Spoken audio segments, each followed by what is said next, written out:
Second. I have a motion and a second. All in favor of the motion, say aye. Nay. Aye. Aye. Aye. Aye. And aye. Motion carries. Thank you. We'll add that to the agenda following our regular meeting.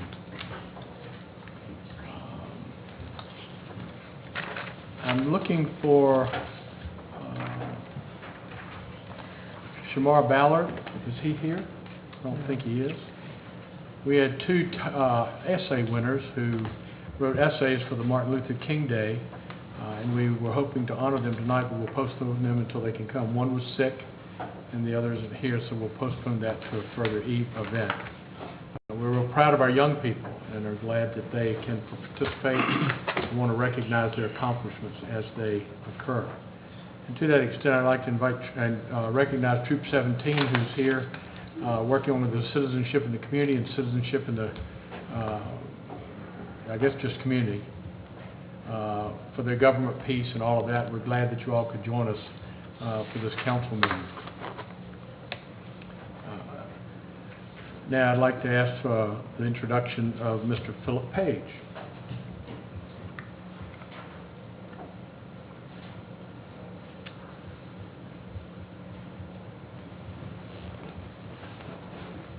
Please come up.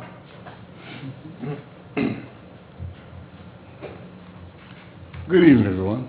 Good evening. Mr. Mayor, Vice Mayor, and other members of the City Council, and it is a distinct honor for me, on behalf of all the members of the Franklin Redevelopment and Housing Authority, to introduce Mr. Philip Page, Jr. as our recently hired Executive Director. He earned his bachelor's degree in Business Administration from the College of William and Mary, and a master's degree in Business Administration from Oklahoma State University, with a specialization in electronic commerce. Mr. Page has earned certification in numerous housing and revitalization programs offered by HUD and the Virginia Association of Housing and Community Development. Coming to us from the most recently held position of Director of Community Development in Hampton, Mr. Page has a great awareness for housing regulation and needs throughout our region. Mr. Page brings to us a wealth of ideas, business experience, and document creativity, which will be rewarding to our community. Thank you for the opportunity to present him as the Executive Director of the Franklin Redevelopment and Housing Authority this evening. Mr. Page. Thank you, Mr. King. It's always humbling when someone reads about you. I just want to thank you for the opportunity, to the mayor, to members of council, city manager. I really appreciate being able to be here before you. Thank you for taking the time to receive me. Again, I do thank the Board of Directors of the Franklin Redevelopment and Housing Authority for selecting me. I consider it an honor to be the Executive Director, and I'm looking forward to all the challenges and opportunities that are before me.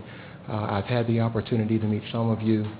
I look forward to the opportunity to meet all of you and working with the great people of Franklin to do some really great redevelopment and housing opportunities, take advantage of some redevelopment and housing opportunities in the future.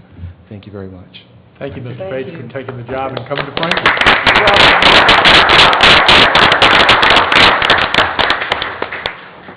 Mr. Williams, you want to present the Relay for Life?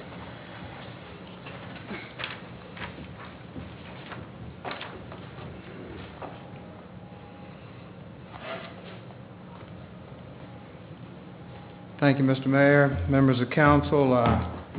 Stand on this side of the dais tonight because I am a member of the Franklin Southampton Relay for Life, and I bring to you a plaque of recognition from the 2011 Relay for Life. What I'd like to say about this is that, Relay for Life has been active in this area since 1995. People may not know it, but the Relay for Life has collected more than $2 million in that period of time that has gone towards cancer research. The 2011 Relay for Life received more than $129,000, and we are just happy to continue a partnership with the City of Franklin And so I bring you a plaque of recognition as a sponsor for the most recent Relay for Life. Thank you. Are there individuals in the city staff who have been the coordinating persons for that should be recognized? I mean, the plaque comes to us, but we didn't do the work. There are a lot of people that do. And I think it's a collaboration of a lot of people. I know Power and Light provides some assistance. I think Public Works provides some assistance. I think there are a number of city employees that participate in the Relay for Life event, myself being one of those persons. I don't think there is one person that is a point person. It's just something that we feel like we wanted to recognize the city for its contributions to our successful campaigns. Well, thank you very much. And on behalf of the city, we're grateful that we have departments that do support such a worthwhile endeavor. It has a wonderful history. It's made marks all over the country as far as being recognized as a great thing that a small town can do. And we're very proud of everyone's effort throughout the community. Yes, sir. Thank you. Thank you. No one signed up for citizens' time, so the next item on our business is financial matters. Ms. Rob?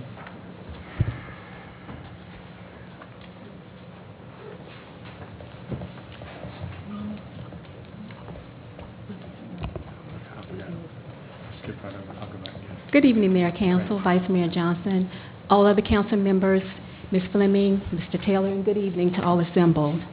As you're aware, we are well into 6 months of our current fiscal year 11, fiscal year 12, and this time a mid-year financial report is due. You do have in your agenda material the December report for the period ending December 31st, 2011, and pretty much I'll follow the same path that we normally do when we present all other monthly reports. I believe if you want to take a look at starting on page 1 with your local revenue, you will see that the city has collected $3.74 million in local taxes. That is above 50% of the total budget at this time, compared to about $3.8 million that was collected December 31st, 2010. This will show, of course, that there is a $65,000 decrease in what was collected at December 31st, 2011 versus the prior year. And this is primarily due to two factors. The machinery and tools tax, we collected about $30,000 less in this quarter than we did in fiscal year 2011. However, overall, I believe that the revenue that we're showing for our real estate taxes is pretty much on target. Again, we are just about 45 days past our December 5th tax due date. So at this particular time, we don't expect to see 50% of those revenues collected. As you can see, looking at your delinquent taxes for both real estate and personal property delinquent taxes, you do see that we're well above what our budgeted figures are, and that is largely due to collection efforts used by our treasurer.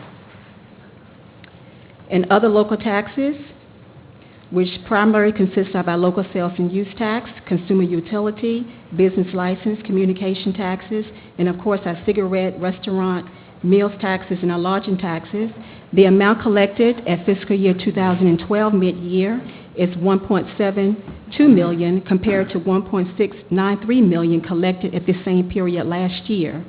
You do find two areas where we actually increased, and that was in our cigarette taxes and our restaurant meals taxes. Those particular revenue sources increased about $27,000 and $23,000 respectively. Okay. And we do like to see those revenue sources increase. So if you look at the actual budget for those same two sources, you will see that the actual budget increased as well. So we were expecting some additional revenue sources from those two areas. Revenue from the use of money and property increased at December 31st, 2011 compared to last year from $183,200 from $82,334. And this is solely due to the accounting for rental and depreciation payments associated with social services. In other words, in this particular fiscal year, the city billed for an annual depreciation payment. However, last year, that was that payment was being billed monthly. So that's why that particular area is showing some increases. We do know that there's not much change in terms of our revenue from the use of money because interest rates are still at an all-time low. The next category of local general fund revenues is service charges. This primarily consists of charges for emergency services to other counties, our ambulance charges, janitorial services that we charge for the use of other facilities, and for our charges for waste collection and disposal fees. Collections in fiscal year 12 and mid-year were approximately $42,000, or 3% less than what we collected mid-year fiscal year 2011. And I do want to say that this is solely attributed to one factor, and that is the accrual of our ambulance charges.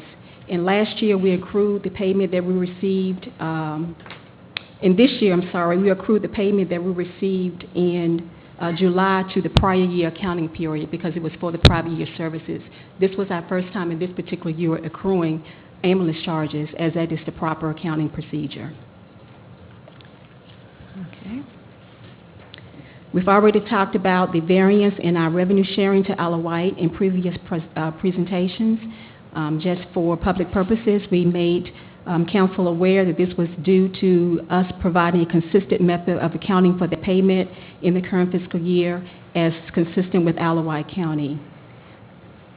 Our state and federal aid, as you're aware, consists of our non-categorical aid, primarily our personal property tax relief funds, our taxes on deeds, of course, auto rental taxes, and of course, our categorical aid is strictly grant revenue, and of course, our street and highway maintenance funds, and of course, shared expenses for our constitutional officers. If you look at the total amount that was collected for state aid at December 31st, 2011, we were about $1.9 million compared to about $2 million collected the same period last fiscal year. And this is primarily due to the receipts of grants that we received last year that are not accounted for in this year. The VDOT grant, I believe that was about $216,000. On the federal side, the reason why you see less revenue collected at December 31st, 2011 as opposed to last year is because of two factors: a grant as stated for your categorical aid, and that is the USDA police grant. We received that last year. We did not receive that this year. That was $50,000. Okay, and also about $15,000, I believe, in some river gauge grant funds that would have been accounted for in the December 31st, 2010 report. So that is the basic reason why you see some of the variances in your revenues from December 31st, 2010 compared to December 31st, 2011. Okay. On the expenditure side, I also will provide a brief analysis of the variances that you see between the two reports. On the expenditure side, you do expect to see an average about 50% of your budget spent at the end of this quarter. Actual general fund expenditures were about $6.4 million at December 31st, 2011, which reflects only about 40.23% of the budget. If you look at expenditures the same period last year, of course, as stated, there are some variances they may want an explanation, and I would briefly go over those. Expenditures at December 31st, 2010 were about $7 million. And a lot of this, of course, we've already talked about in the prior month's report, so some of it may appear to be a little bit redundant. The difference between the two periods was about $602,000, and as stated, much of this is attributed to exactly what we mentioned at your last meeting in terms of the payment to Southampton County not being made at this particular period. That accounts for about $427,000 of the difference. And of course, we are in the process of evaluating and revisiting that criteria for that payment. There are a few categories of general fund expenditures that were pretty much consistent to what was spent last year this time. There was a few that did have significant differences. Those categories were judicial administration, law enforcement, and public works, street, and refuse collection and disposal.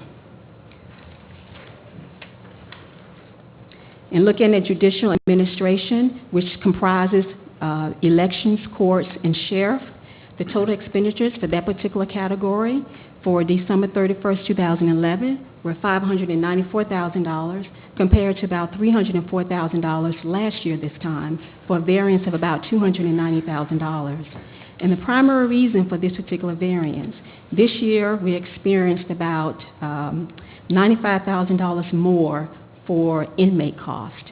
I believe the budget for that particular item also increased in fiscal year 2012, and these are our payments to Western Tidewater Regional Jail and also for our youth detention services. Okay.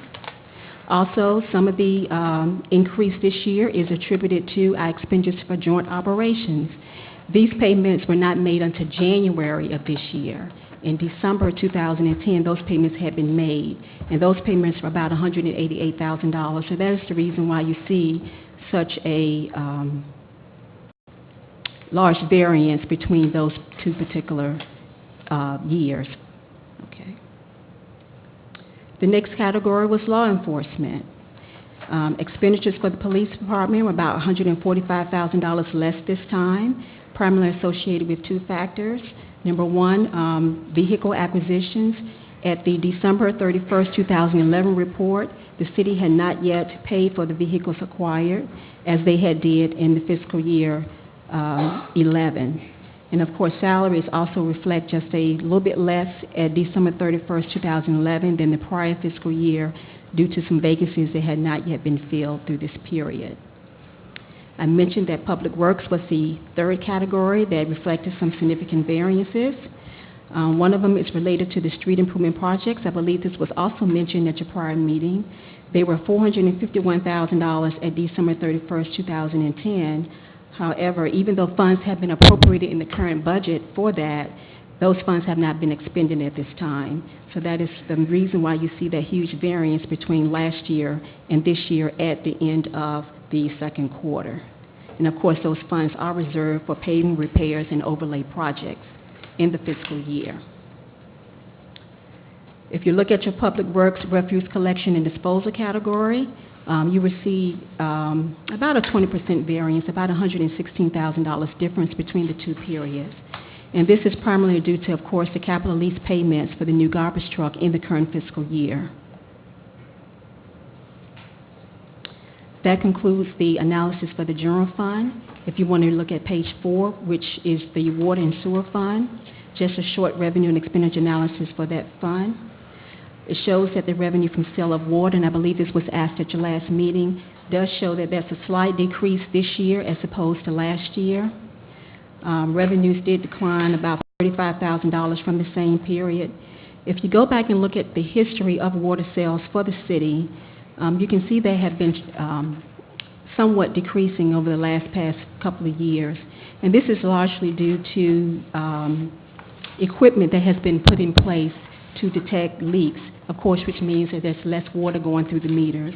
And of course, we're also making the assumption that customers, due to economic times, are taking more practical approaches to conserve water. So of course, that would mean that our water usage would be down. On the expenditure side for the water and sewer fund, expenditures of $354,000 as of December 31st have been spent on sewer system improvement projects. Okay. Of course, this is about $250,000 more than was expended mid-year in fiscal year 2011. So that constitutes the primary difference between the expenditures and the water and sewer fund, pretty much that one area of expenditure. Okay. Page 5 is the electric fund. Of course, we know our electric fund is largely contingent upon weather conditions. We know that a harsh storm, ice storm or snowstorms, or an extremely hot summer, for instance, can heavily impact the budget for fuel sales and energy for resale in this particular area.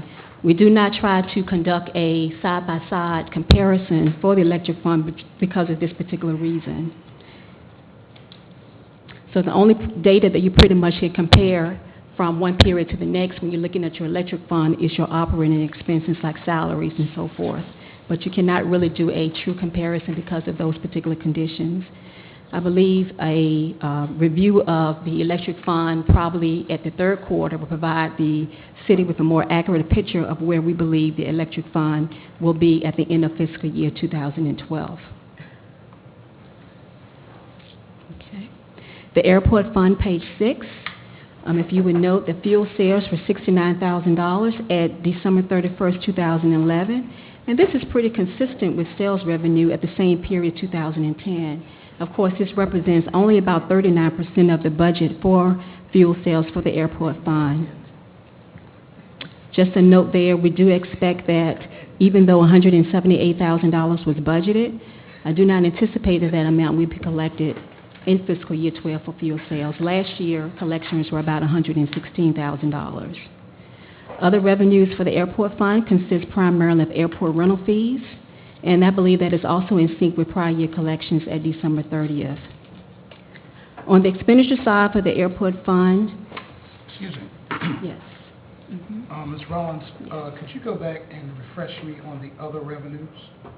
For, Under revenue, you have, right under the fuel sales, you have other revenue. okay, Refresh me what that category entails. okay.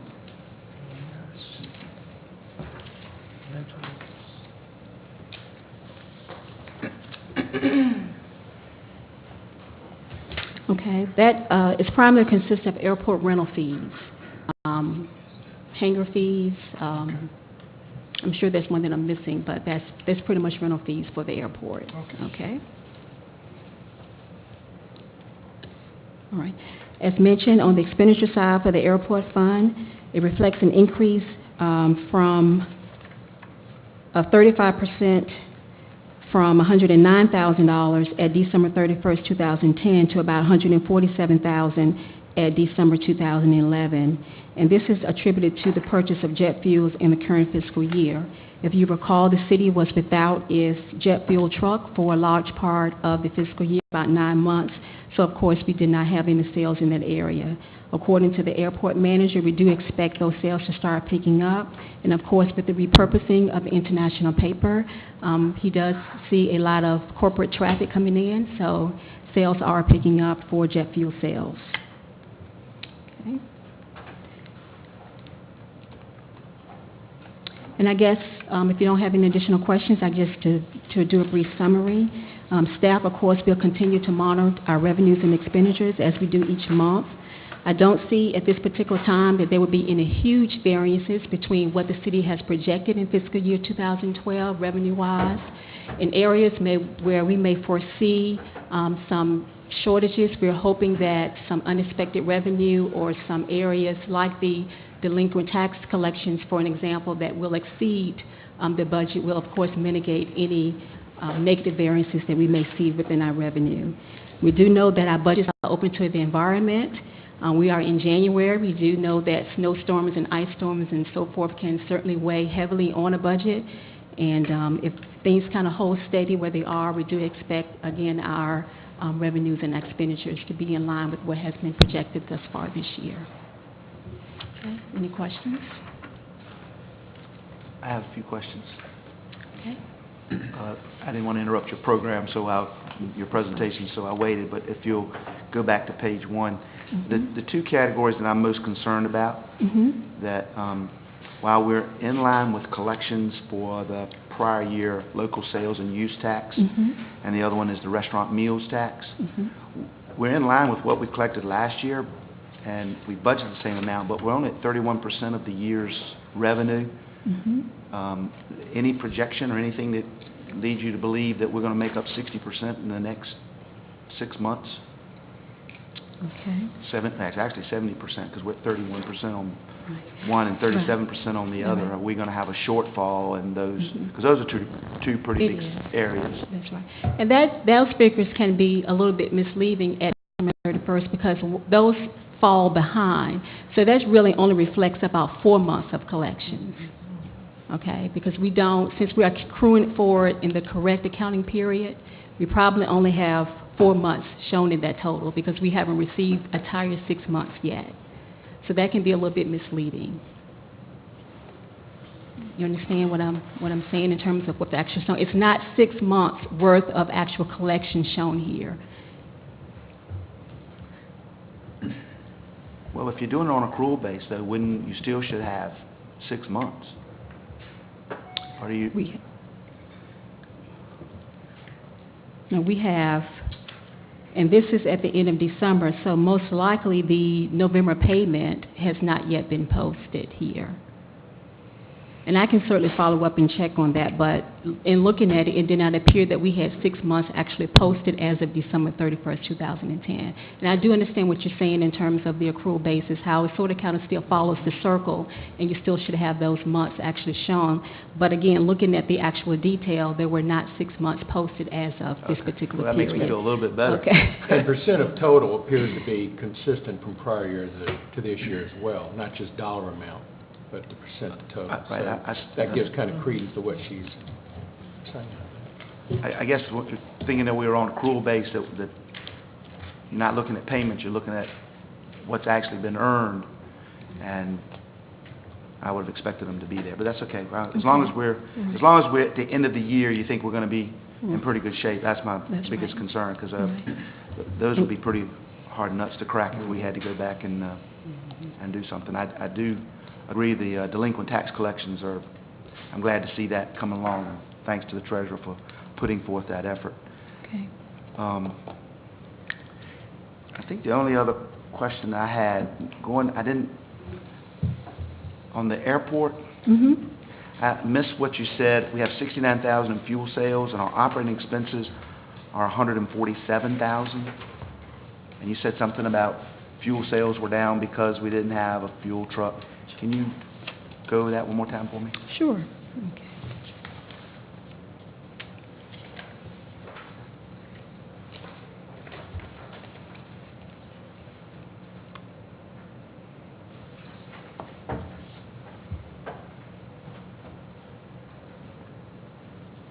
Okay, yes. The actual fuel sales, in terms of the revenue, is pretty much consistent at December 31st, 2011, compared to what it was last year at this particular time. But on the expenditure side, as mentioned, we are showing $147,000 in expenditures versus only $109 last year, and that's because we weren't able to purchase the jet fuel for resale because we did not have the truck to purchase and we couldn't dispense it. So that's why you see that increase this year. What year could we not purchase fuel? In 11 or 12? It was in, is Mr. Pace here? Maybe he can answer that question, but it was about 9 months. I believe it started July 1, 2010, all the way up until, okay, in 10-11, okay. But we had the same amount of fuel sales. I mean, if you have $69,000 in fuel sales year to date, With 39% But we- of the budget. But that may not all be jet fuel sales. I mean, there's two different types, okay. right, well, Mhm. I guess my biggest concern is we've got the same identical revenue, but our expenses just went up 40 grand, and I'm really wasn't expecting that, or wouldn't have anticipated that. Okay.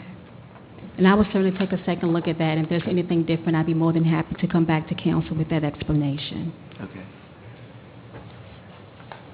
And in the operating expenses, you talked about the elections and courts and sheriff, and mostly related to Western Tioga Regional Jail. Are we going to be on budget, or are we going to be outside of budget on those items because of an increase? All right. Now, I do believe with the Western Tower Regional Jail, we did budget an increase, okay? I think we may be on target with that, but I do want to make you aware for the juvenile detention, I do not believe we'll be on target. I believe we will have to come back to council for additional appropriations for that particular expenditure.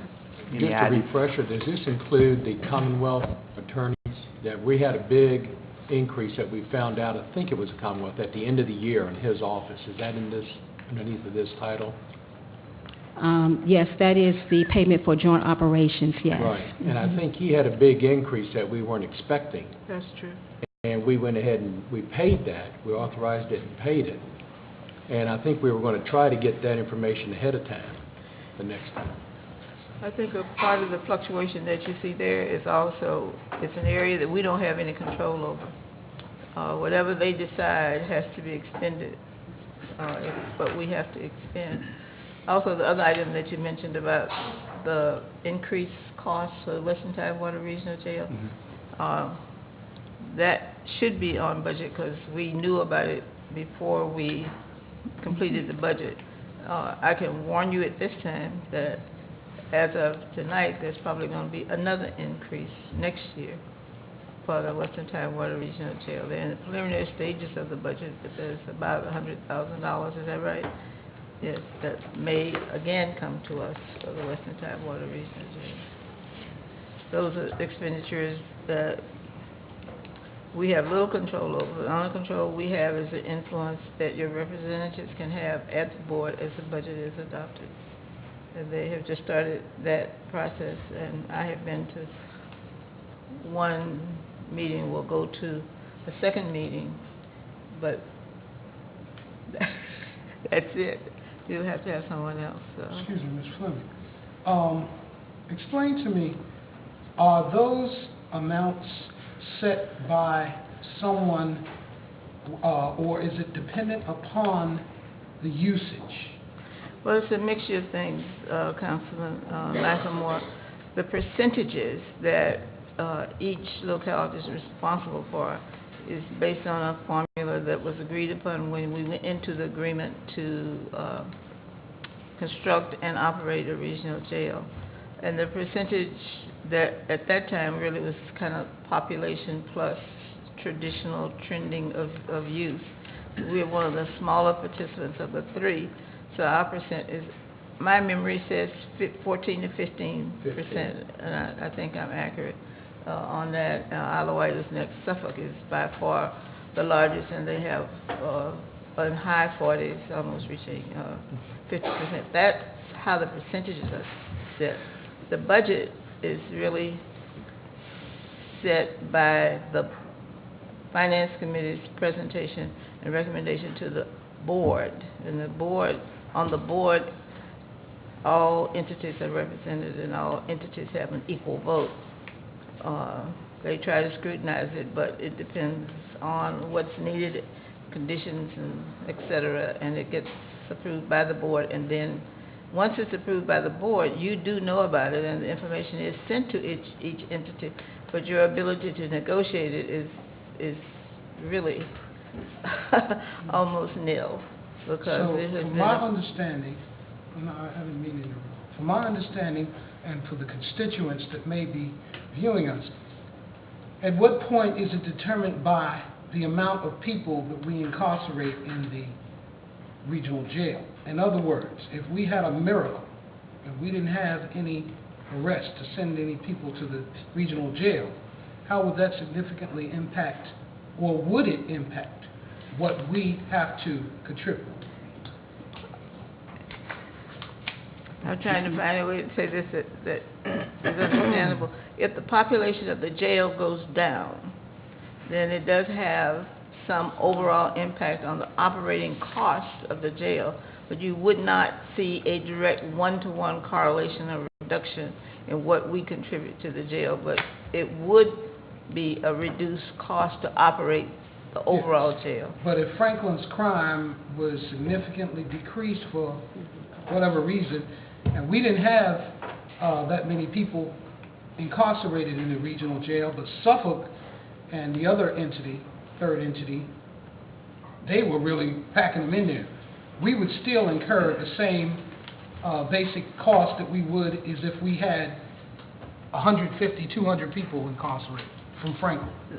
The way the budget works, it would be a negligible decrease for us, not a major decrease, because that's the philosophy of regionalism, and that's the basis that you agreed to operate that jail when it was constructed. And I'm sorry, I don't know how old it is. And it goes both ways. If we have a big increase, well, there's a negligible increase on us as well. It's set up so that at the end of the year, there's actually a true-up on the operation of the jail. If the jail has a shortfall, and by the way, the jail is operated as one of the least expensive in the state, and if it comes up and we are short money, then the city has to true up a certain amount. In the past, if there was extra money, they sent money back to the city. So it's trued up at the end of the year. But it works both ways as far as our percentage. And right now, being a smaller entity, we have the smaller number of folks in there right now. Okay, thank you. We also have federal prisoners in there, and there's some things going on now where they're trying to get the state to That's not take all of our money because the state had nothing to do with building that section of the jail. But right now, they're taking, as if they did everything, and they're taking a lion's share of the money from the federal inmates. And they're working now with the legislature trying to get that worked out to where we can get their hands out of our pocket on that, which would help us out. We're paying to incarcerate felons from other... No, the federal government pays us. They pay. Federal government pays us quite well for those prisoners that we do. But then the state turns around and says, we want our share of that. And they dip into our pot. Well, the state did not help build that section of the jail. And so the contention is they shouldn't be taking any of the money. They don't pay for any of the guards. They don't do any of it. We do. And we get paid by the federal, but then they take a share of it. And that's what's up now in front of the legislature, trying to get it, the General Assembly trying to get it taken care of and trying to get it reduced or get their hands out of the pocket altogether, whichever the case may be. But it's been a fight that's been going on for some time, but looks like we're making some headway into getting people to listen to us now anyway. You sit on that board. Mm-hmm. Oh, thank you so much. Two other questions on the general fund. Sure. Health and planning and beautification they haven't spent their money yet? Is there something underway? That's another one that's in the other direction that looks like it's way under? Okay. I'm not even sure what health is. Hold on one second, I think Okay. I... It's on Let me page get 2. there, okay? I'm sorry. No problem. Compared to last year, we're Right. not far off, but just compared to our budget, we're... Yeah, I do say that. We're only at $10,449 this period, as opposed to $34,173. And just right off, I know I haven't looked at that, but right off, I cannot remember the reason for that variance, but I'll certainly let you know. I believe it's attributed to one specific item. It's just not coming to my attention at the moment. Okay. Could you let us know about I surely those two? will, absolutely. Health and planning and beautification. Okay. Oh, I see, they're next to the last. Next to the last one on that column. Mm-hmm, will do. And my final question is, just to make sure we're all on the same page, we did the refinance last year? Year before. Time Year flies. before, yeah. Time flies. We did the refinance, and we do have that money set aside. Yes, for the We're restructuring. budgeting for the higher payment amount. That's We're correct. paying the lower amount, we're Mhm, saving that. The interest only, that's Okay. correct. Mhm. And you will, you're going to be very glad when you start looking forward for 1213. But it is not a cure-all. It is not a panacea for issues that we're going to Temporary face. fix. Mhm. Yes, a temporary fix. Absolutely. It will not be ongoing, you're right. Not reoccurring. Okay. Okay. All right. Ms. Rollins, I have a question. If you look on page 1, Okay. it must be just an incorrect number. But if you look at personal property taxes current, we only budgeted 1.2 million and last year 2.2.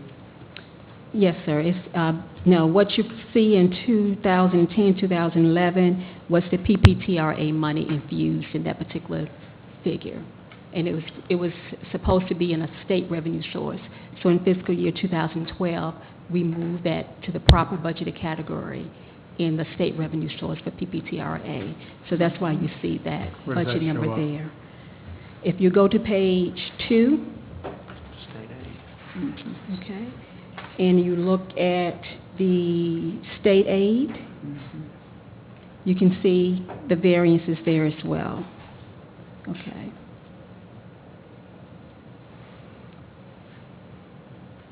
Okay. I'm interested to know what that had to do with That's personal okay. property tax. I'm sorry, what was Is that? that car tax? Is Yes, that- yes, I'm sorry, yes, PPTRA Now is the you're car looking at tax. it as state aid? Yes, it should be included in state aid, yes, sir. Okay. Thank you. Mhm.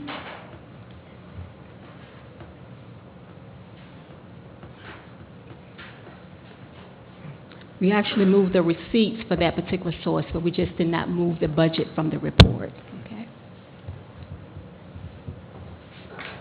Anyone else have any questions? Okay. Amendment?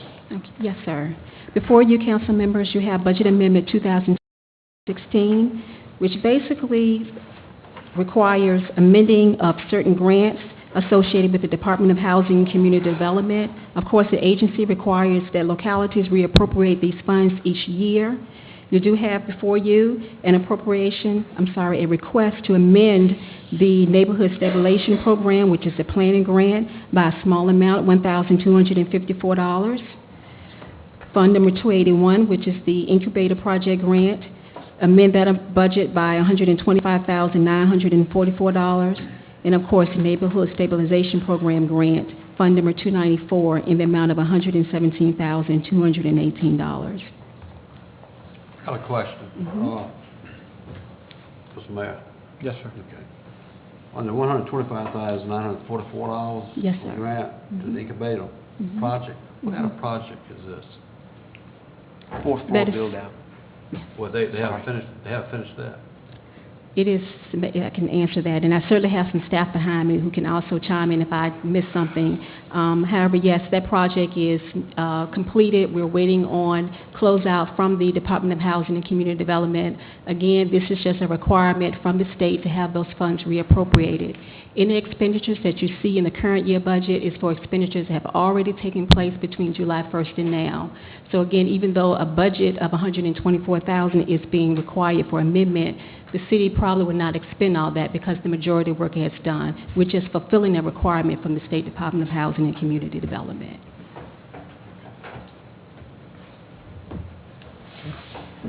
And that is the same scenario for the Neighborhood Stabilization Program as well. I have a question. You just said that most of the work has already been done, so Yes. that figure may be a little high. What happens to the remainder of the monies once the work is complete? Where does that go? Well, the grant is a reimbursement type grant, so. If we don't Right, absolutely. use it, then we won't That's get right. reimbursed for We it. So can't we're request it basically if we don't. putting this out. So if we're putting it out, why would we project it higher than what we know most of the work is already done? So why are we having that amount?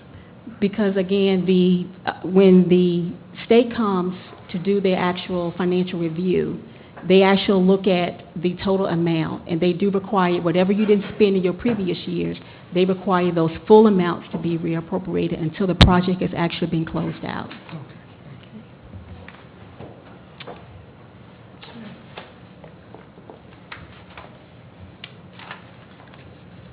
Ms. Rollins, I came a little late, but could you explain under the NSB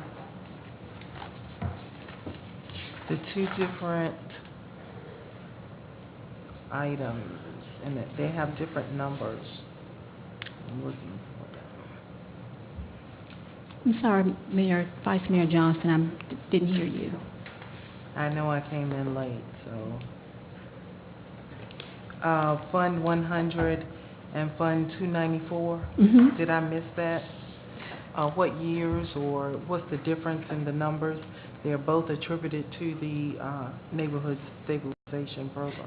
I'm sorry, yes. Fund number 100 is the planning grant for that particular program. The city received $25,000 to plan that particular project, Okay. so that $1,254 is the remainder of that planning grant.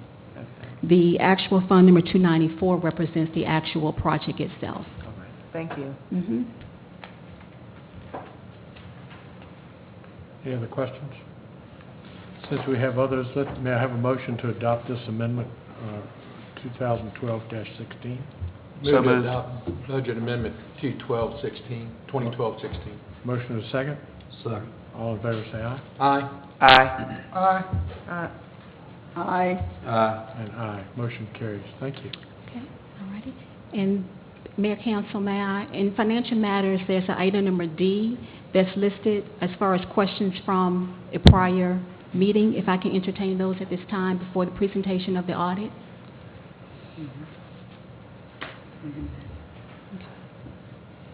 Okay, Okay. At your last council, I'm sorry. if I can find it. Okay.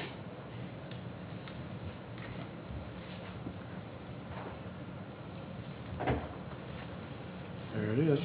All righty. Yes, ma'am. Okay. At your January 9th council meeting, there was 2 questions that were asked, and I promised council I would come back with those answers. They were relating to the budget amendment for the racing grant, as what we called it. In that particular time, we did not have the acronym for that. So we wanted to share with you that represents the Regional Crime Information Sharing Network. It's a grant opportunity under the Department of Justice Law Enforcement for Terrorism Prevention. Okay. And the second item for discussion had to do with the Alawite County revenue sharing. I believe the question was asked as to whether or not there would be a true-up payment at the end of the fiscal year.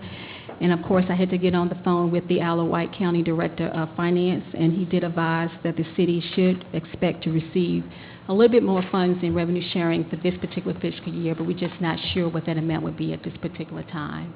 We did show that the budget was reflecting $1,100 budgeted, and of course, you received our $900,000 payment at this particular time. So hopefully we'll get close to that 1.1 million. Okay. Thank you.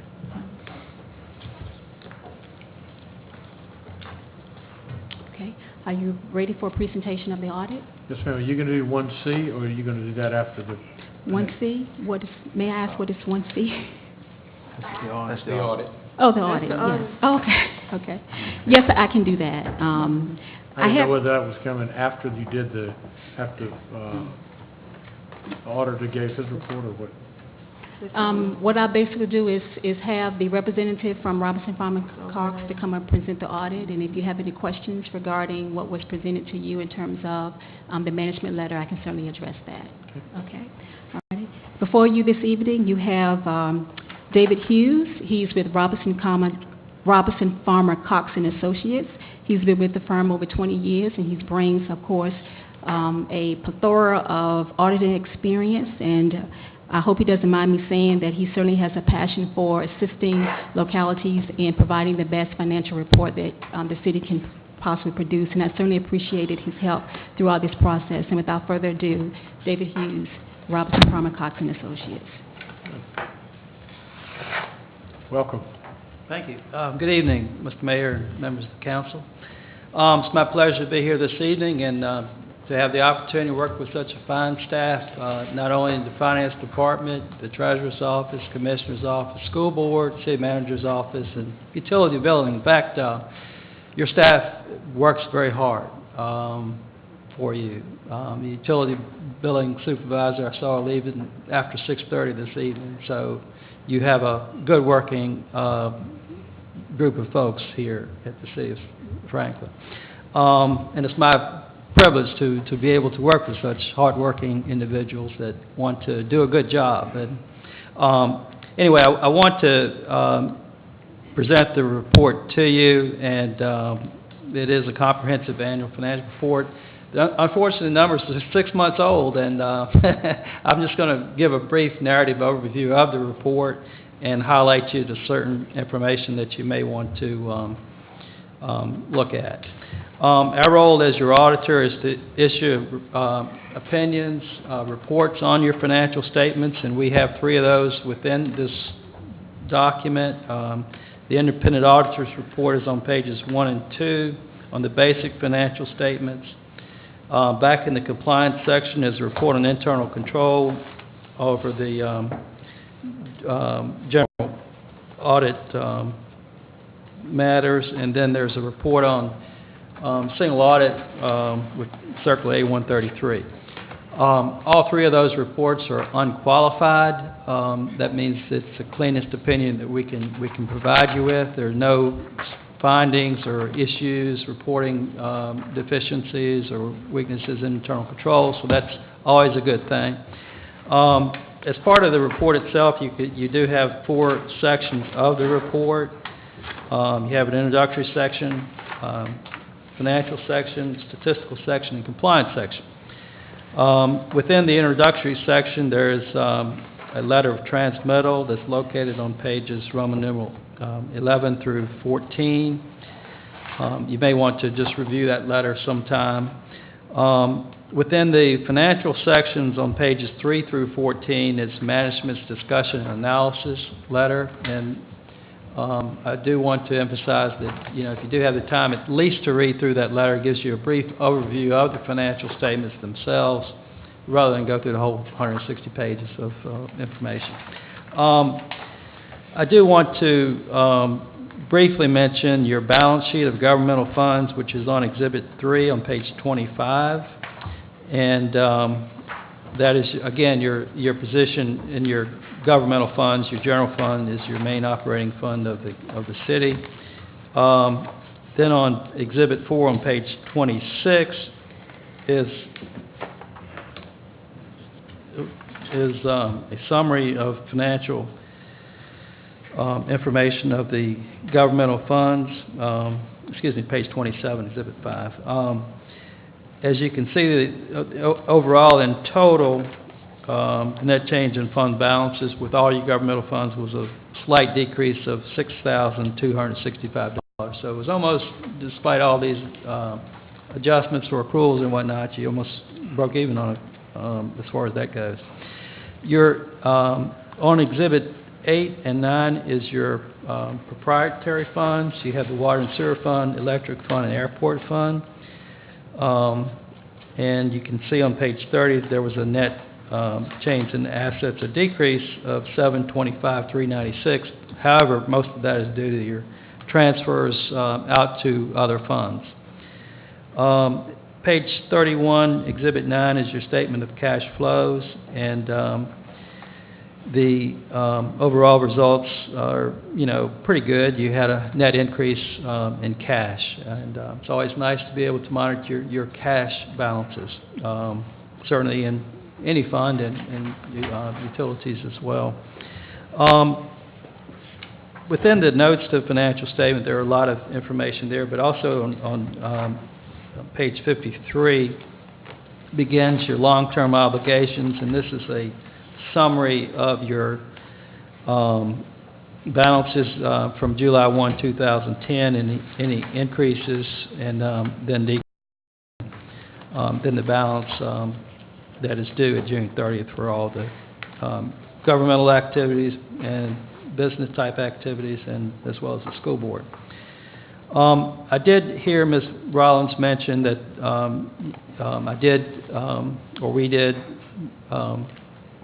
quite a detailed audit that we did find is during our audit process that some accounts, perhaps in the utilities area, you've had a lot of change in directors of finance within the department over the years, and having performed audits for many years, I like to make sure we take a look at every balance sheet account and make sure it's reconciled. And as part of that, there were some minor adjustments to utility accounts receivable, and also I think Ms. Sheila Miner, who was here for an interim period, found a few things, and we also helped her identify a few other things. And this year, with GASB 54, we went back and looked at all the funds of the city in conformity with the requirements. And, we had some funds that, as of June 30, 2010, had deficit balances. And,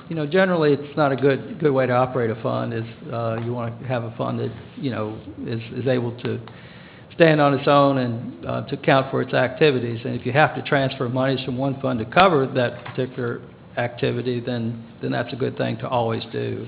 But anyway, we did have a few beginning balance adjustments as disclosed on note 19 on page 75. Page 79 is your general fund schedule of revenues, expenditures, and changes in fund balances, and there is information to support these numbers on Exhibit 11 back on Schedules 1 and 2, which begins on page 109 and goes through page 114. As you head into the budget process, obviously you all do a great job of monitoring your budget during the course of the year, probably a lot better than many governments.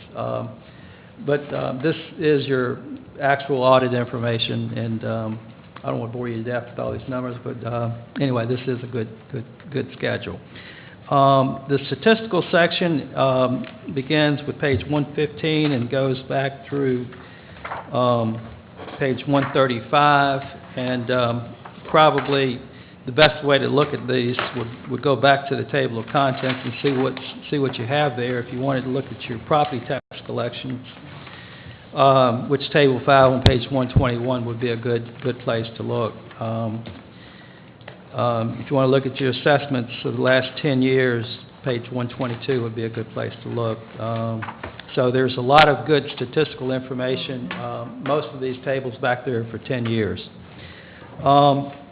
We have within the compliance section a schedule of expenditures of federal awards on page 143 through 144.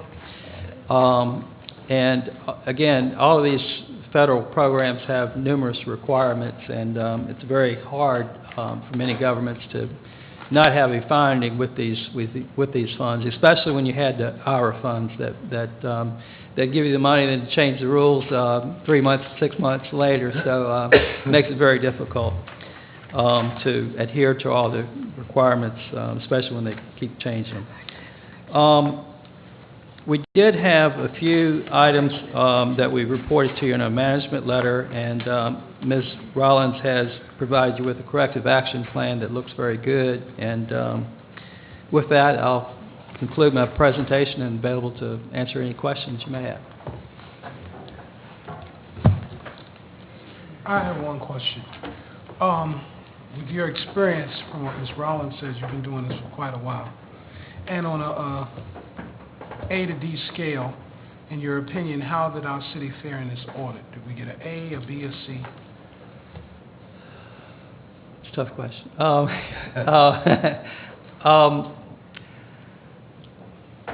I would say a C plus. There have been many improvements that were made. We kind of gauge those with how many adjustments do we have to make were required. And so the thing that I see, though, is a willingness to work together. If we have problems, we want to figure out what they are, so you can go from that C plus to a B minus to B pretty quickly. And secondly, we've got these new iPads, and it's a little difficult for us to access some information, so I don't have the CAFRA report in front of me. For anybody wondering, the CAFRA is the Comprehensive Annual Financial Report. And it's more difficult to understand sometimes than a budget, because it encompasses everything. And you mentioned that we had a little difficulty reconciling some funds from the past regarding the electric department. Do you recall roughly the amount those funds were? It was mostly in the utility area, and I think if you have the management letter and then the corrective action plan, what happens when the software was installed many years ago? It's a very detailed process of setting up the interfaces such that when a billing goes out, you're debit a receivable and credit the revenue.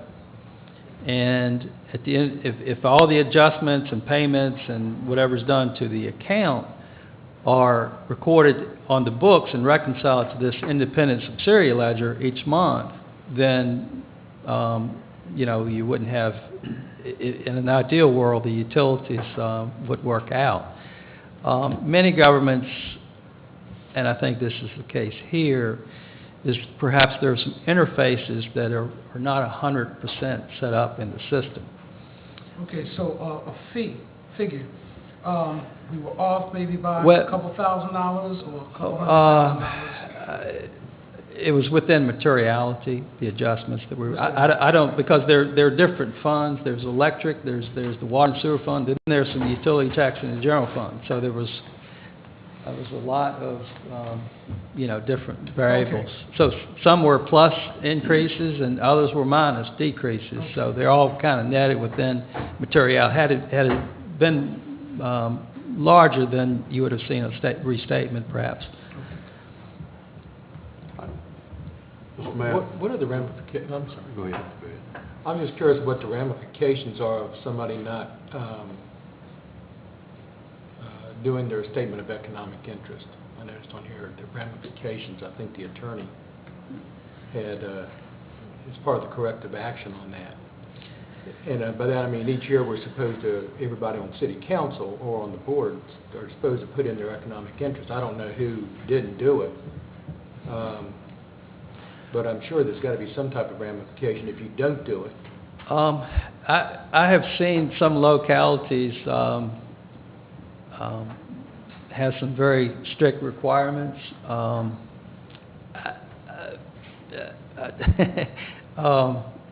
There's nothing in the code that says exactly what is, what you're supposed to do if somebody didn't do it. It's just one of those things that is supposed to be done, and it's supposed to be done by January 15th of each year for your elected officials. So I encourage, all city officials to just complete the form. It's not that difficult. Most everybody's doing it, and what it does is it enables the public or us as auditors to, if there is a business interest that somebody has, we can look at it to see, are there conflicts of interest? So that it's some information there that is helpful to us to do our job appropriately, and that's why it's in the code. Mr. Mayor, go ahead. He's been trying to talk. You go ahead. Go ahead. I notice here, under city credit card to credit limit, it's on the November the 26th memorandum, FY10 audit. It's under the city, it's titled City. But I noticed you had here that we have one department that has a credit card limit of $150,000. Social service. And due to the substantial credit limit, the risk of loss and exposure to misappropriation of public funds is significant. So you what you said here, we recommend the department evaluate the current credit limit and investigate a reduction in the credit limit or allocate the credit limit over numerous accounts, cards to mitigate the risk. So what you're saying here, we have too much on these credit cards, right? I think, yes, sir. I recall that, but I think that limit was reduced from 150 to, and maybe we can follow up with that. Was it? I remember that from fiscal year 10. Okay. But That was from the fiscal year 10 audit. You just had a copy of that because it referenced the corrective action from the fiscal year 11 management report. So that is not relative to this fiscal year. As you can look at that management letter, it was from the fiscal year 10 audit. Well, I'm just going by, I don't have that in front of me. But let me ask you a question. How much have we reduced this today? I can, from social services, that card was for the director, and was that limit at the time due for the potential of disaster, and for the agency having to pick up responsibilities if the Red Cross was not there. That card was closed. That's right. It's closed. Okay, Closed. good. It's gone. The highest budget we have is the approved budget by the finance department. Any credit cards we have in our office. Okay, thank you. I just want to make it clear, I'm sorry, Mayor Council, that it was from fiscal year 10. Thank you. Any other questions? Mr. Mayor, Yes. I feel like I need to make full disclosure. I am one of those members that did not file timely on my interest form, and I apologize to my council members. I have made it a priority to get them in on time in the future. I missed this one, and I do apologize. How do we handle this, the ones that didn't, when you go back and resubmit it? You had a deadline, well, anyway, January 15th. But, I'm up to date now, but I Yeah. missed, I was late on one. All of them have been turned in by the due date this year, so Yeah, everybody. Good. Everybody's in. okay. Everybody. So that was for prior year. That was prior year. Yeah, this year, everybody's in. One other question. The account receivable for the utilities, Thanks for telling me that. we get kind of different numbers during the year as far as what the receivable balance is for utilities. At what stage, or do y'all come in and write balances off and say, okay, here's your new balance and this is... No, sir, we don't write balances off on detailed accounts. What we do, though, is we recommend procedurally that things be in place to periodically do such thing. I think here in the city of Franklin, from what I can tell, is we haven't implemented a policy by council to dictate when to write these accounts off. I do know that some cities will put that in their code as to what we're going to do after a period of time, i.e. 5 years. You know, if the account's still sitting out there, it's been out there for 5 years, procedurally write it off. I mean, you've done everything you possibly can, hopefully within a year, to collect the money, and then, you know, just the account becomes stagnant. So what's happened here is, I don't know that when the system was implemented, maybe they're still sitting out there, but there is a large amount of past due accounts. I think the allowance was computed at about 35% of the total. So, you know, I think it can be determined how old those things are, and I would, you know, but aside once the policy is adopted, so you can moving forward, just procedurally write them off at June 30th. But you've got, you know, X number of years, 10 years or something, that it's just, you know,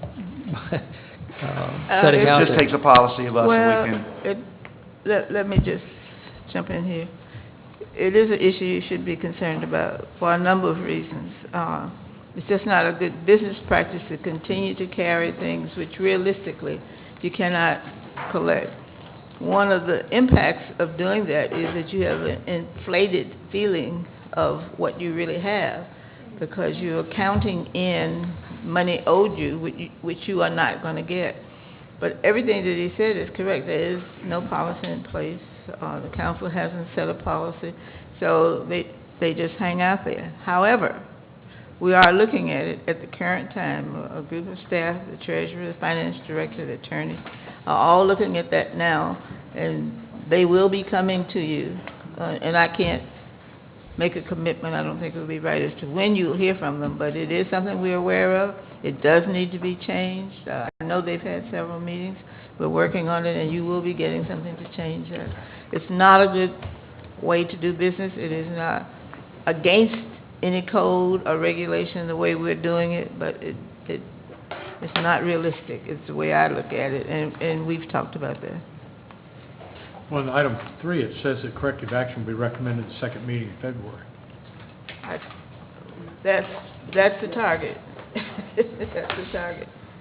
We've been discussing this for several years. We need to go ahead and get a policy and get it on there. And you know, people look at it and they go, "Well, why aren't you collecting the money?" And you know, it's just not collectible. But it's not readily presented that it's 10 years old, 8 years old. So you go ahead and get a current number. And know exactly what you're worth. That's right. I would hope that in the corrective action to have a policy for write-off, there'll be a very strong collective process. Well, that was one of the things I think that sort of held it up before. We didn't have as aggressive a collection as we now have, so we probably have some more credible basis on which to make a recommendation to you. Now The that problem with utilities is that stuff they've already bought, spent, and used, that's good. and then they're gone, and they've had the benefit of that. A little bit different from taxes owed. Well, that's true, Mr. Mayor, but you have to, and I understand that, but the other side of the coin is you can't find the people who've done that. True. If they're gone, they're gone. They're gone. Get them off the books. That's understandable. But as a manager, the other concern is what's in place to prevent that from happening again. So there are many pieces to make it work. But I'm telling you what you know already. Any other questions? Well, thank you for your in-depth audit report. Well, thank you, sir. Y'all have a good evening. I'd like to thank you also. You've been very easy to work with. We've had good conversations, and I appreciate the constructive input that you've given to us. My pleasure. Thank you. I wish you the best. Thank you all very much. Okay. We're down to old and new business. Mr. Williams? Mr. Mayor, just a very brief report on where we are with the proposed charter amendments that were sent to the General Assembly. The charter amendments were filed in the Senate and in the House. The Senate has made one, what I would consider minor amendment to the charter amendments as sent in by the city. That one minor amendment is to change a date. If you recall, real estate taxes and personal property taxes were to be paid on or before December 31st. The members of the subcommittee in the Senate felt like that didn't give sufficient amount of time for notice, and so the members of the subcommittee made their own motion to amend our amendments and change that date to January 15th. That was approved by the subcommittee, approved by the committee, and now has been approved by the full Senate. I was notified this afternoon that the Senate has acted on the amended proposals and has approved them all, and so that bill is being sent now to the House. In the House, the proposed amendments were scheduled for a hearing on Wednesday, January the 18th. They got carried over to another date, and so there's been no action in the House. But the proposed amendments, with one minor change, have been approved by the Senate, and that's the report. Okay. Very good. Thank you.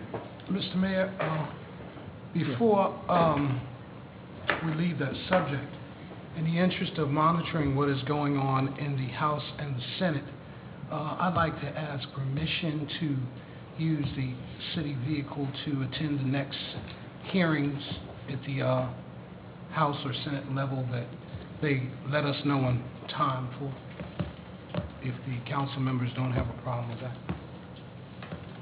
I personally don't see a need in it. If you want to go up on your own, go on up.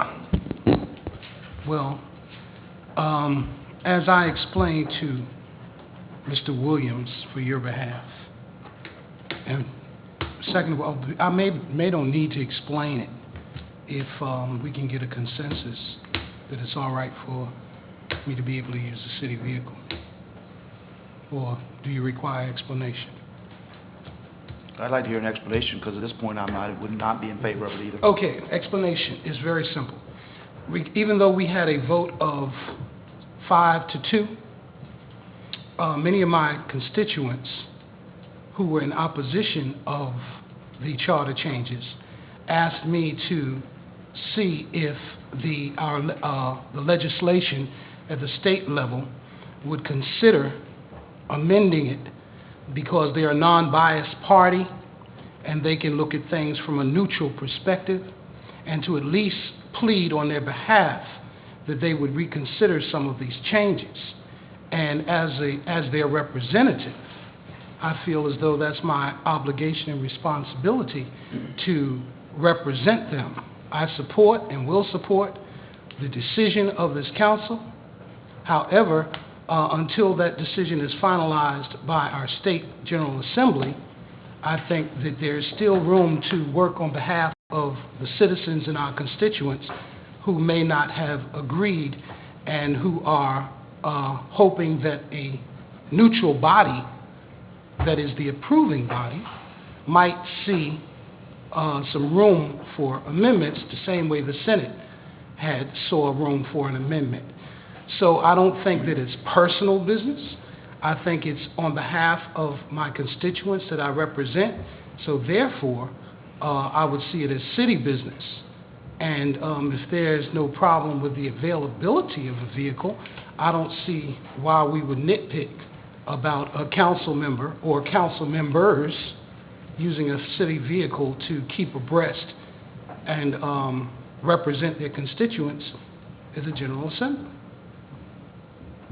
I would not be in favor, I'm just one member of council, I would not be in favor of council members going up with the idea that they're going to overturn what this body has passed with a public hearing, citizen input, and all the rest. That to me is saying that a member of council should go up and try to overturn what we've done, and I just don't agree with that, and I certainly don't think we should finance that.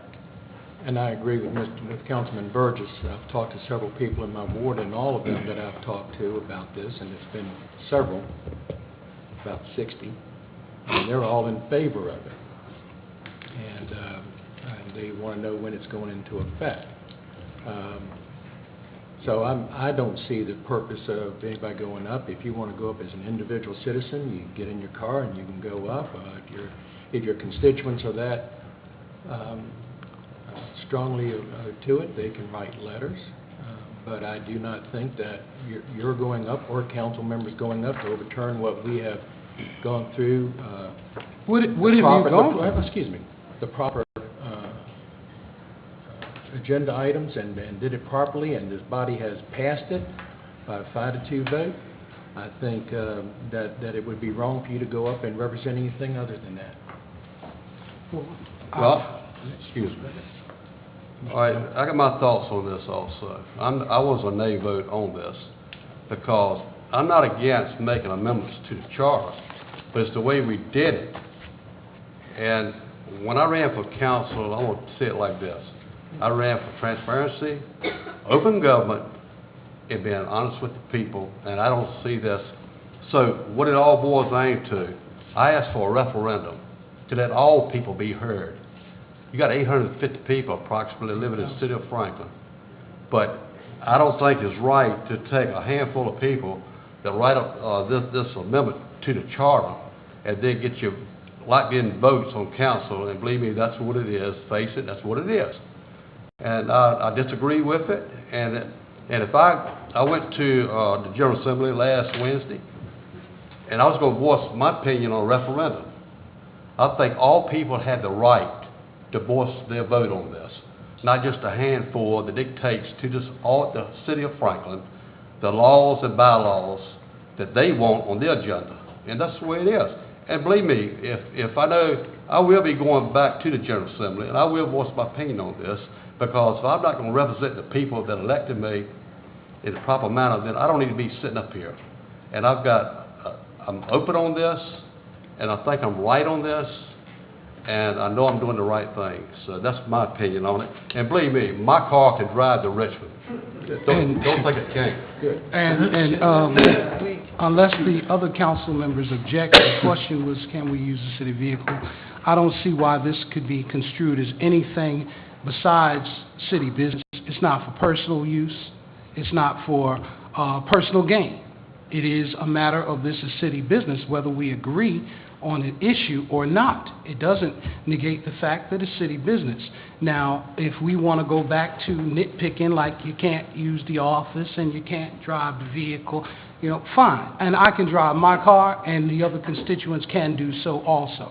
However, to ask a bunch of people to drive cars, and some of them are citizens, and 2 of them are council people, I think that that's really being a little nitpicking, considering that we are supposed to fight diligently on behalf of the people that we represent. So therefore, if you want to deny us use of the city vehicle to do city business, then that's certainly your prerogative. But please don't try to make it as if we are trying to overturn something that was justly done by this council.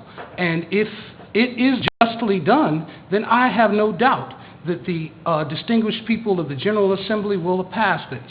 Now, what was left out of the report regarding what happened at the General Assembly, and I feel as though I can speak on that because I was there, was it passed through the Senate because we were notified at 9:30 on Tuesday. Martin Luther King holiday was Monday. We were not notified that there was a hearing until Tuesday morning at 9:30, and the hearing was scheduled for 11 o'clock, offering us no time to give the constituents an opportunity to go express themselves. Nevertheless, we made it for the House hearing on Wednesday. And once the elected officials had an opportunity to read the motions and amendments that were sent forth, the House members stopped it in its tracks. Now, it would have been stopped by the Senate, but nobody opposed it. Nobody said a word, so they figured, well, it's all good, and they passed it. But the House has not reflected that they support these amendments as submitted to them, only because someone shared it with them and pointed it out. Now, if we want to pass legislation through the General Assembly where people look at us as if we're crazy, then fine. But prudent people that have been on that bench for a lot longer than we have, at least 4 of us, has said that they don't know if it even borderlines on constitutional for what this body has asked for. So I think that it's prudent that we look at people from the outside of our community who don't have an axe to grind or personal agendas and look to their guidance and their wisdom as our state representatives. So in conclusion of the report, it passed through the Senate, but there is very much difficulty with it passing as presented through the House.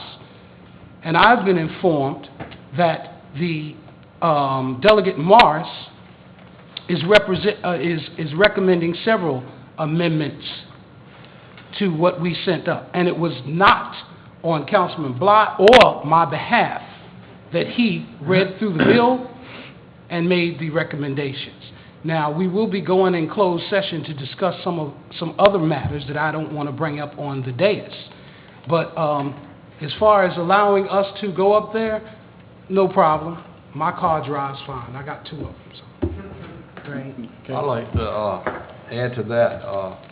One thing, I did not ask for a city vehicle to ride Richmond on. I had already made my mind up. I was driving up. Councilman McLemore called me up and told me he had a city car, but I like to ride with him. So I obliged. I don't want a city car now, and but I think with the policy we have as council members, that the city council has to approve this. So it's obvious who you are, whether it's approved or not. Exactly. And I'm gonna say this. I didn't go to Richmond to change or negotiate anything on this amendment to the charter. I went to just ask for a referendum to be fair to all people. And I'm gonna be honest with you, I don't feel like the citizens of Franklin were treated fair by pushing this through the way we did. And I don't think it's unconstitutional in my eyes. Thank you. Mr. Mayor? Yes.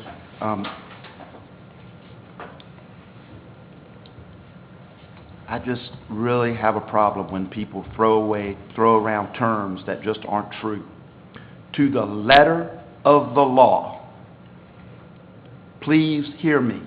To the letter of the law, we followed the rules on putting through the amendments to the charter. We didn't cut a corner. We gave notice in the newspaper. We had citizens to come and speak. Every citizen in the city of Franklin had the opportunity to come and speak. Some chose to, some chose not to. So if you have a referendum and people don't show up to vote, then what are you going to say? If only half the people show up to vote, which is usually the case, are you going to then say, well, a referendum wasn't enough because half the people didn't show up to vote? We're going to have to go knock on door to door. We followed the letter of the law that's required for amendments to the charter, and I don't really think we need to do anything else. And to be honest with you, I'm a little taken aback. I did not know that anybody went to the state and was undermining what this body did, but I'm a little taken aback that 2 of my council members went up there with that approach. I'll just tell you like it is. I'm sorry you feel that way, Councilman. And evidently, But the thing is, I made a promise to myself in the night that the aye votes passed this, that when the issue came up in the General Assembly, I made a promise to myself and to my constituents that I would be that, ask for a referendum. And I still think I'm right on that. And you have your opinion, I have my opinion. But deep inside, if you're honest with this, you know I'm right on this, but I'm going to leave it there. Okay. And furthermore, that's been said one more 2 or thing. 3 times. And we're talking about We're policy. repeating ourselves. We're talking about policy, but the policies are broken every day in the city of Franklin. It's who you are, who it pertains to, whether it's enforced or it's not enforced. Okay. You know where I'm coming from. Thank you. Mr. Chief. and well, I think too, the vehicle being used to go up there, I don't know, I mean, we have a very strict car policy on that. How did the vehicle Did you go up on city business on the last one? You evidently got to be over, according to Mr. Bly. Did you go up on city business? If so, who approved it on council? Is that a question? Yeah. This is the way it happened, very simple. When I was told at 9:30 that the meeting was at 11:30, I asked Ms. Fleming, is there a vehicle available that I can use and go now? Ms. Fleming said, I'm not sure, I'll check it out. I went to the city manager. I didn't sneak in and take the keys, so when she... Did you not know the policy that it had to Well, Please, please. Mr. Mayor. That's the question. Did you not know it? he's interrupted. That's not, He didn't answer the question. I want to be very open and honest about this. I made a mistake. If you go by the letter of the law, the way the council passed the motion in January 2010, I did not follow it. Mr. McLemore called and asked for a vehicle to take care of city business. I asked Erin to get a vehicle and make it available for him, and she did. When Mr. McLemore and Ms. Bly went, they went because I had authorized them to use that car. Councilman Cheatham brought it to my attention that the most recently passed motion by this council, which I have with me tonight,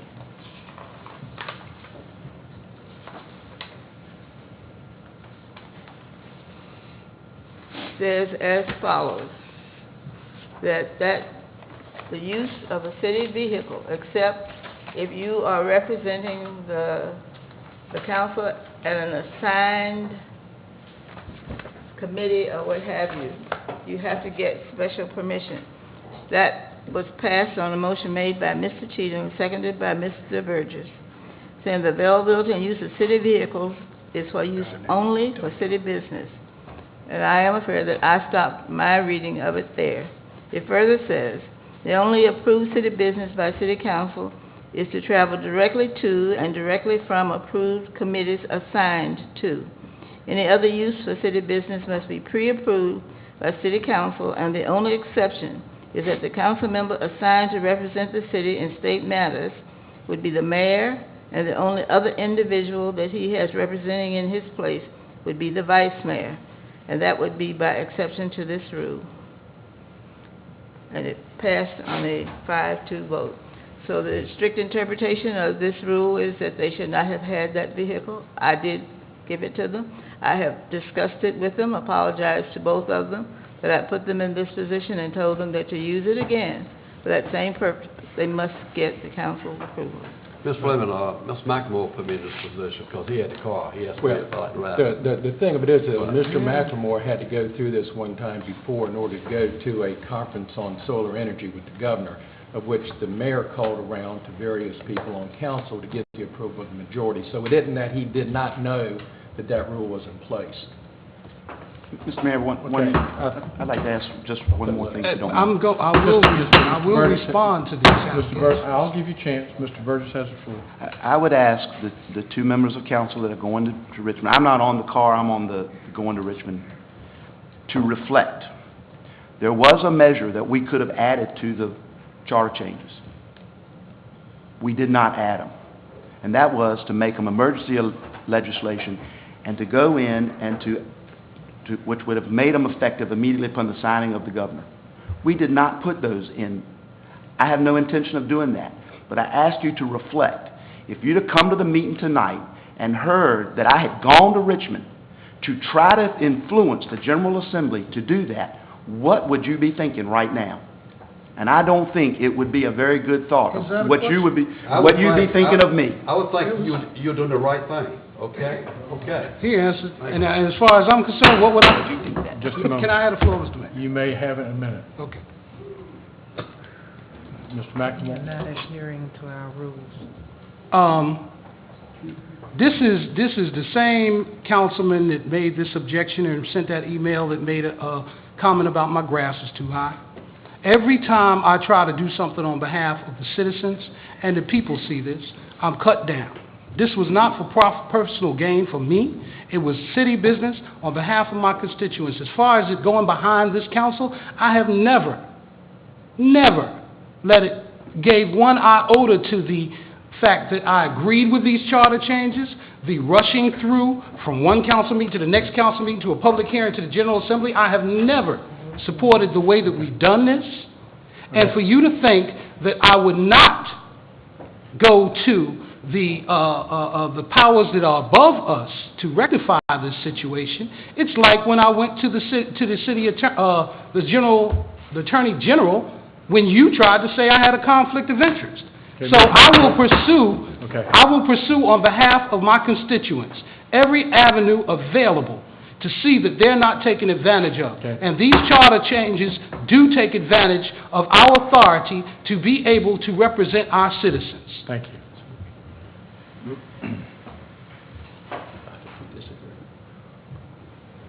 Is there any consensus to authorize a vehicle? I rescind the motion. Okay, good. Thank you. The next item on our agenda is just a report. There's been a meeting set up based on our concurrence at the last meeting to meet with the County of Isle of Wight and Southampton on March the 13th. That date has been confirmed. It will be at the Workforce Development Center. It'll be a joint meeting of the three governing bodies to be able to get to meet our counterparts from the other two governing bodies so that we can begin a relationship on working on regional issues that would affect us all. It'll be at 6 p.m. at the Workforce Development Center. I thought you were going to bring back some dates that were in agreement with everybody. March the 13th, I don't know about for Mr. Burgess, but that is a horrible time of March for two CPAs. I thought that we had agreed that that was the date that we were going to... We had not agreed on a date. We had agreed on, you were going to explore it, but we hadn't set us a date. That's not my knowledge. Well, we were given two dates, and I gave both to the other jurisdictions, and they came back and said the 13th. Does anybody remember two dates? Because I don't. No, we were going to explore it only. No. If they would be There was no willing dates to given. We were just talking about the idea, and once again, Then let me rephrase it. The speaker is available on the 13th. The two counties are available on the 13th. Does the city want to participate? Is there any other date that the speaker is available? No. I can't promise I can be there on the 13th. So, just take good minutes. That's right there at corporate due date. City comes first. Okay. And you had to leave early, and I said city comes first. I'm still here. Still here.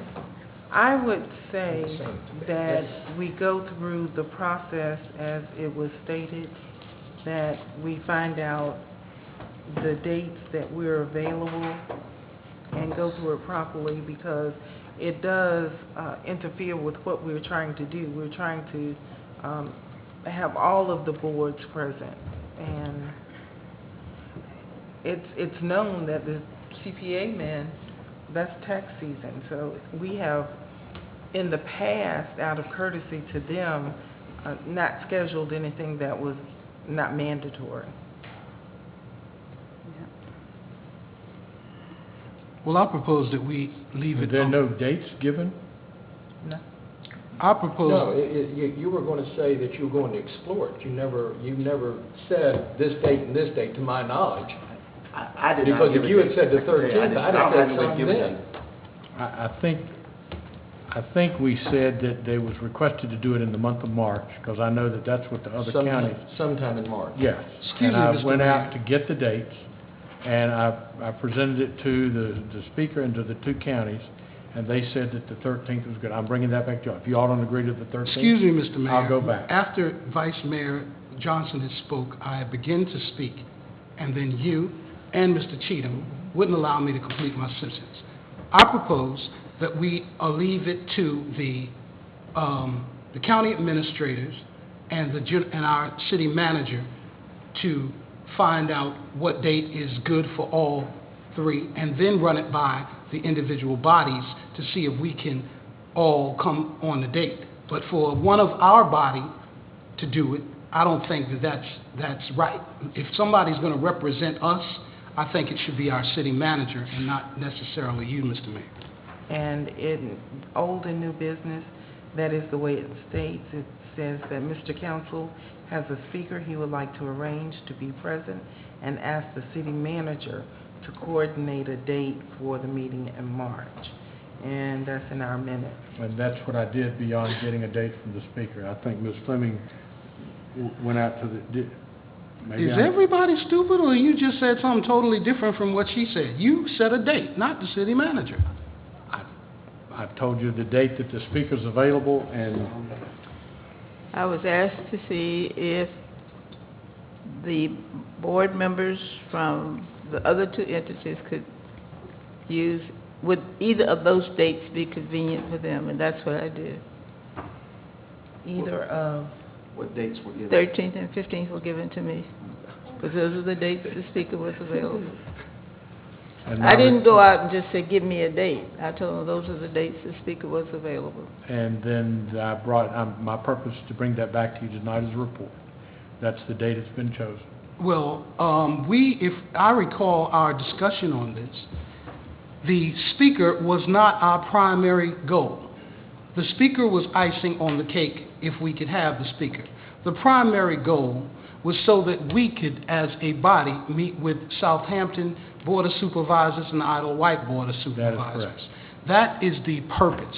So if the speaker is unavailable on a date that is conducive for the three bodies' members, then I think that should take precedence to the availability of the And that speaker. can be. I'm just telling you what was given back by the two counties. So we would have a meeting on the 12th and the 13th of March?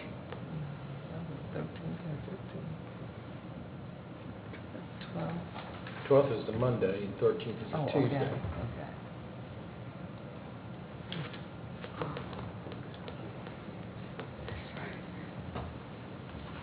I'm just bringing back what I have.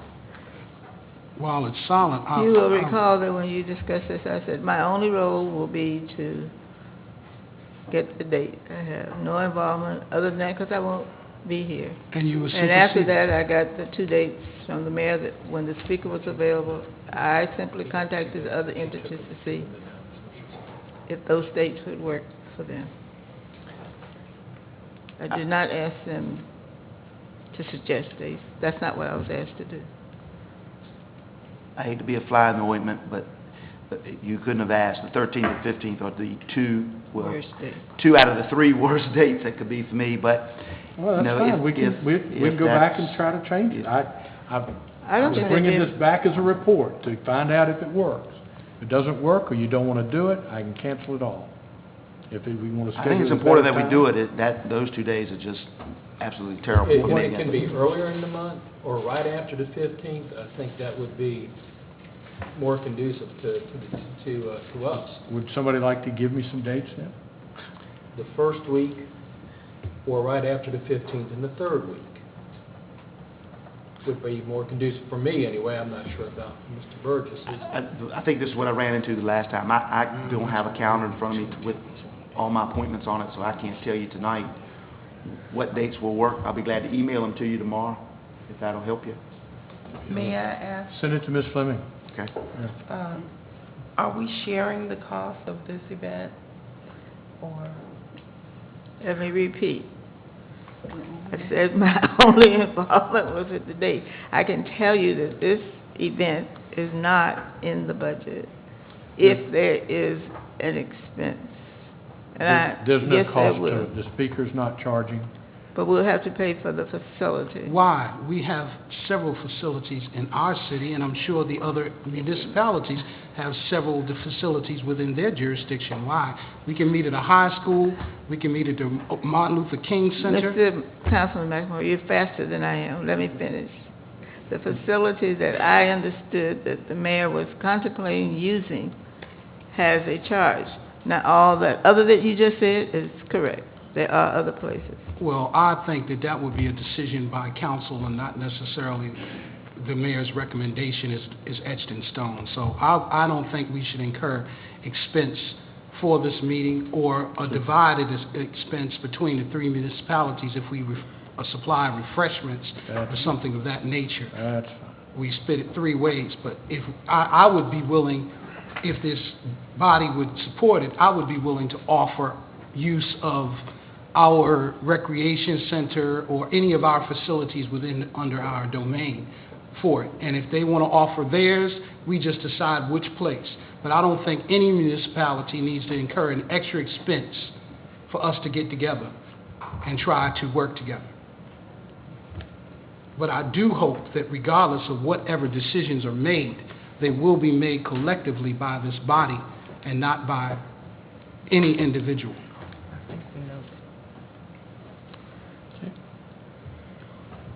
If you'd like to have the meeting, please give me some dates. You'll have mine tomorrow.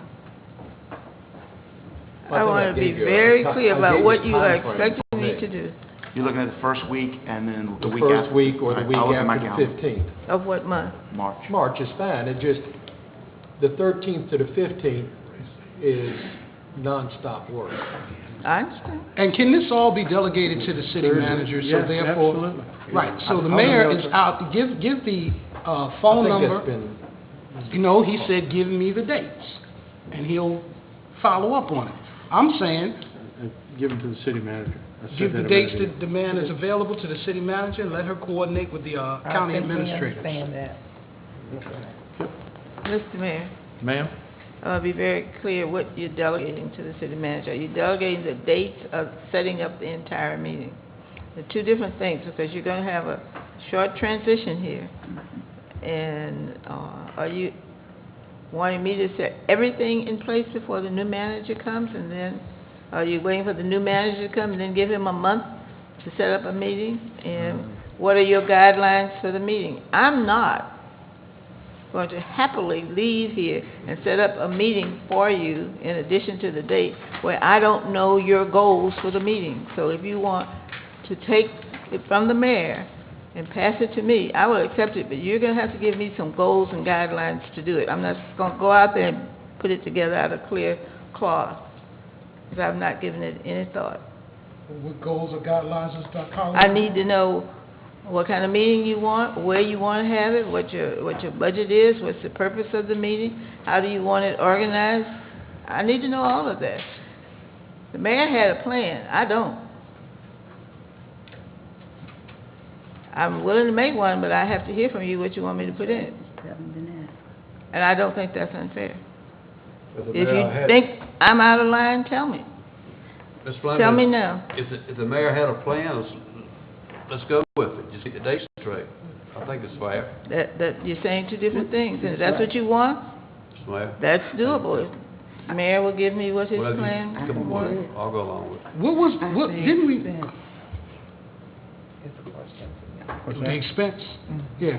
I expressed my feelings on expense. I'm not for expending any money no more We can than have maybe it some here. refreshments. If it's conducive. If that's it's a- okay with the other two bodies.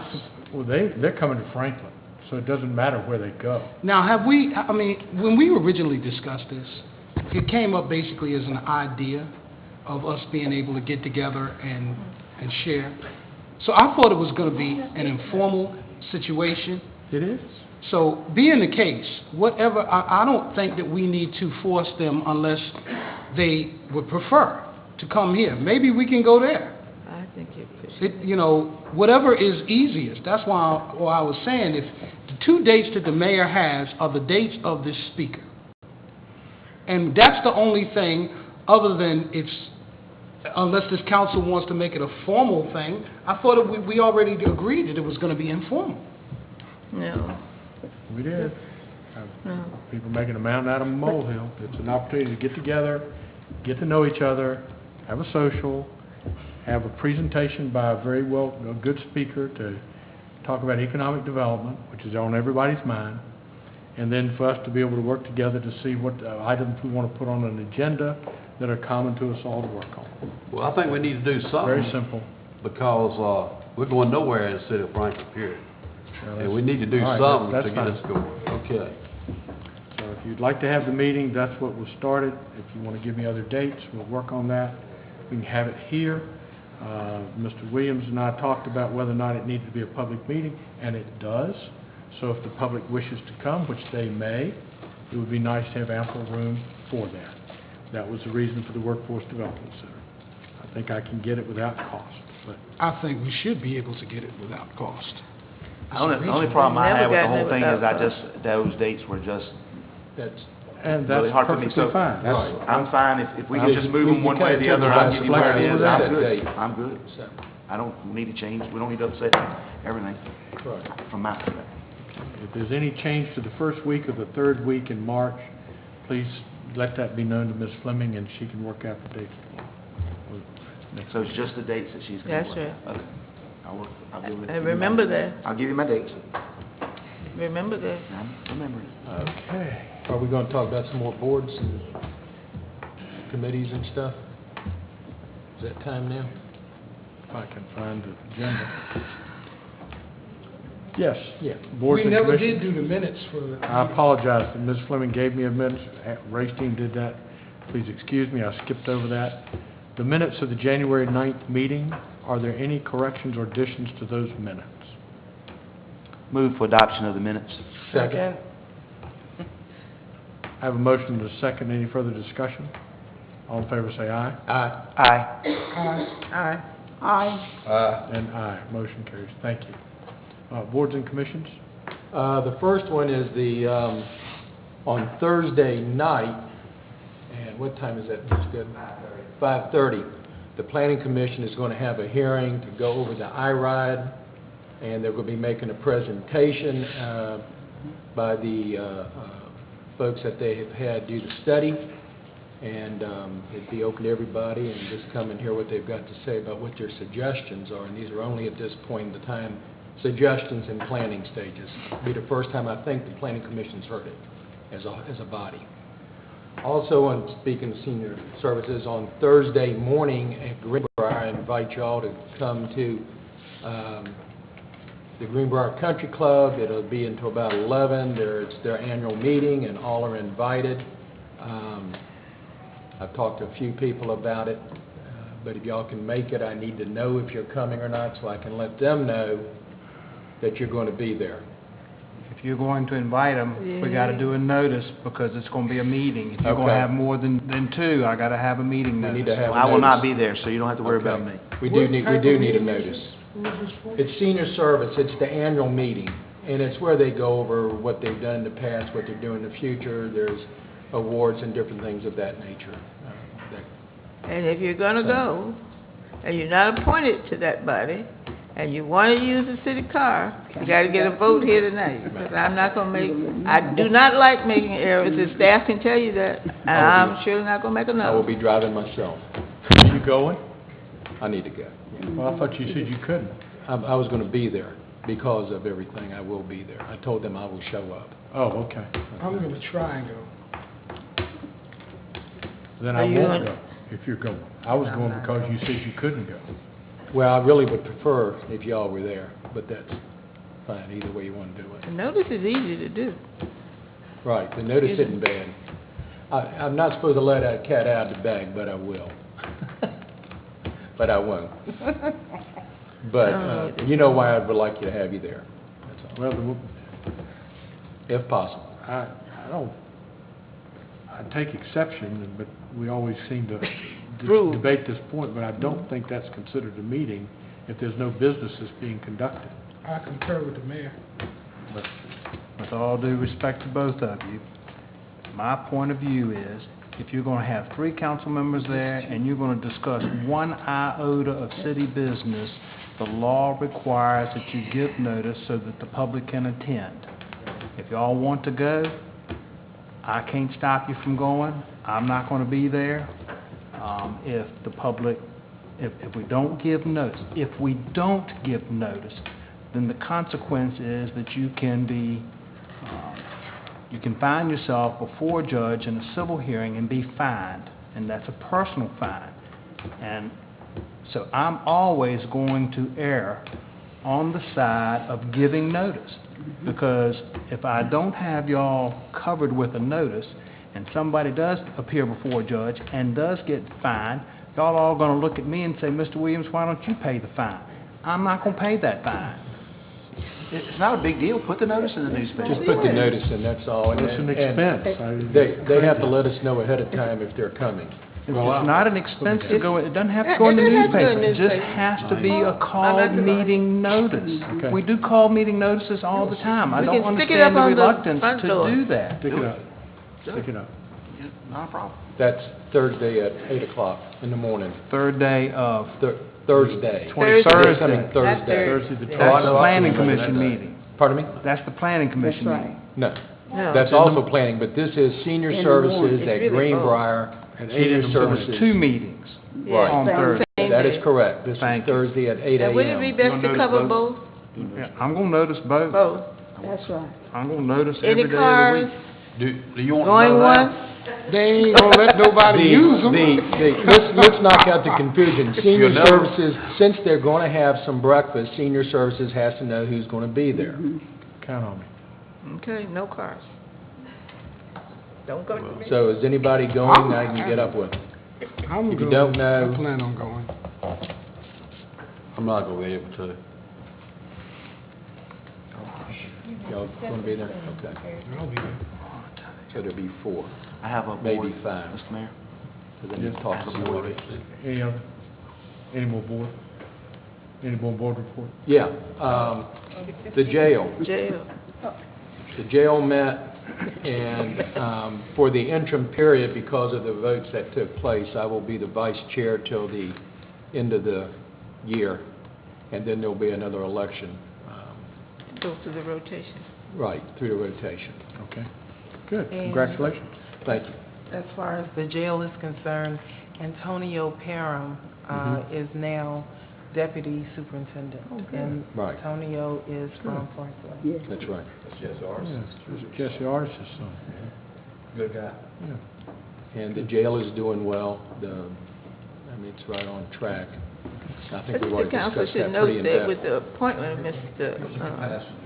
Parham, I think this is the first time since I've been on the board where the board stood together and said to the superintendent, with some urging, that was his appointment and not the board's, and the board stayed out of it.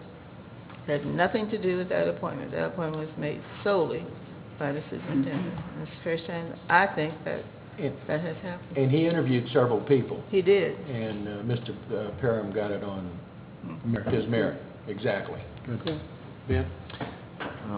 Two boards, the Housing Authority, we had the executive director tonight. We're real pleased to have him. We're looking for big things out of him, and we have our board meeting on Wednesday night. The board meeting that I have attended is the incubator board. Since we started, I'm kind of giving cumulative here, we've had 11 graduates. 88% of the businesses that graduate from the incubator end up being successful, where if you don't go through an incubator process, you end up at less than 50%. So we're hoping these 11 graduates will follow that rule and be successful. We're working on a definition of graduate. What is a graduate? If they leave and they're not quite self-sufficient and they go home, does that count? Do they have to come in downtown Franklin? Or they have to stay in Franklin? Do they go across the river? They go into the county? What is the definition of a graduate? And I think we haven't actually decided, but we're leaning towards if they go out and they stay in business, that we consider them a graduate, because a lot of them establish relationships with businesses in town, and even though they may not stay in Franklin, they continue those relationships in the city. So they're we feel like it's a benefit to the city if they just stay in business. We have 4 businesses on the 4th floor. Councilman Bly, you were talking about the build-out. We already have 4 businesses. They take up 6 of the 14 spaces, so we're almost 50% occupied. And I think we started moving them in like September, October time frame. So in about 4 months, we've put in 4 businesses, which I think is pretty good. Nancy Parrish does a pretty good job for us. We've created 45 and a half jobs since we started counting with the grant. We were required 43, so we have met that requirement. So that's off the table as far as having to pay any money back. And we have one more goal, and that is that 50% of the applicants have to be LMI applicants, and we have not done that yet, but we are working real hard with our businesses to, and that's not just the new business, that's any business in there, to have them work with some LMI folks to get them the opportunity to come in. So we still have 2 years. I don't know, has the 2-year period started running? We haven't closed out Okay, yet. so we're not even at the 2-year starting point, so we've got over 2 years to get that percentage up. I want to say that we're at about 40% LMI right now. We need to be at 51%, so we should be able to make that in 2 years. And the final thing is that the National Business Incubator Association is putting together best practices for business incubator operation, and they have contacted us to submit and to consult with them on that, and we will be featured in a publication that will be put out in 2012, 2013, and we'll be in that publication. So I think that's a great thing and that's a national recognition that we are going to be contributing to, and I think that's great for our. Thank you. When you mention LMI, and obviously that's at the entry level, that they would be LMI coming in, wouldn't it be the objective is to get them beyond LMI, to be self-sufficient and all that? Is it just the entry level at the LMI level that is what is counted? And hopefully you get them up and running and profitable and all that? My understanding is the LMI calculation is done on date of hire. So as long as they're... So it's date of hire of the employees. It's 50% of the employees, not necessarily businesses. They don't even have to hire them. You have to have them apply. We just have to have 50% of them apply. But it's employees. It's not business units. Right. Okay. That's correct. Got it. It's employees. Got it. Okay. Any other reports? The Business Friendly Committee met. A couple of things we're working on. One is we're looking at the covenants at the Isle of Wight Airport Industrial Park, and I believe that'll be going in front of the Planning Commission in the near future. I'm not sure of the date. But when there'll be a presentation made to council when that comes out. And there's a couple other things we're working on. And last, before we go into closed session, the gala is coming up for the 50th anniversary on the 17th. I have tickets here. We'd certainly like all the council members to be there. A committee outside of City Council has put all this together. Donations and sponsorships have come in to carry all of the cost of it. It should be a really enjoyable evening. So I'm hoping all will be able to be present attend. This gala? This is my first hearing of a gala. Well, it's a 50th anniversary celebration of the city being 50 years old, with an emphasis on the revitalization of the region. And this is going to be where? It's going to be at the Workforce Development Center on the 17th. February. $25 for the tickets. It'll be a black tie optional, so just dress up, but you don't have to wear a tux by any means. Good food, a band, lots of good things. There's supposed to be between 6 and 20 authors there selling their books that are local authors, and a number of things like that. So this is not a city event? Right, and I'm glad you asked that question, because several people have approached me about it, saying, how can you be spending that money? So I'm glad the mayor mentioned it. And totally outside of the city's budget. It's not a city event. We're spending no money on it. International Paper is the title sponsor, and they're excited to be because they're glad to be able to make a contribution to the revitalization of the area. We have some significant sponsors as well. So we hopefully all, and we're going to recognize the 100-year businesses, one of whom is our distinguished Vice Mayor. And I think there are 3, as we have been able to determine. If there are others who know of anybody that's been in business over 100 years, we want to do that. And then all businesses that have been in business for at least 50 years will be acknowledged that night as well. So we're real happy with all that. Now, you said this event was being, had sponsorships and stuff. And the tickets that are being sold, who are selling the tickets? I have some, members of the committee have some. Who's selling the tickets and what are the proceeds going towards? The proceeds are going to, first, to make sure we pay for the event. And secondly, net proceeds are going to the Boys and Girls Club by designation. Okay. You can buy them at Fred's, you can buy them at Downtown Franks Association, you can buy them at Chamber, Bronco Federal Credit Union. And the group that is putting this together is who? It's an ad hoc committee made up of interested people from downtown and others. It was a committee that was put together by volunteers to put it on. Totally funded with outside money. Okay. May I have a motion to go into closed session? I move that the Franklin City Council meet in closed session to discuss possible land acquisitions pursuant to Code Section 2.23711, to discuss the related performance and discipline of an employee, and to discuss the performance and discipline of a public officer pursuant to Virginia Code 2.2-3711. A1. Have a motion, is there a second? Second. All in favor of the motion, say aye. Aye. Aye. And aye, motion carries. Mr. Mayor, there was another motion that was on the agenda to go into closed session for discussion of acquisition of land. And that was included. He said That was in that, okay. He said that. Thank you. You did a good, you wrote that in. Doing too many things.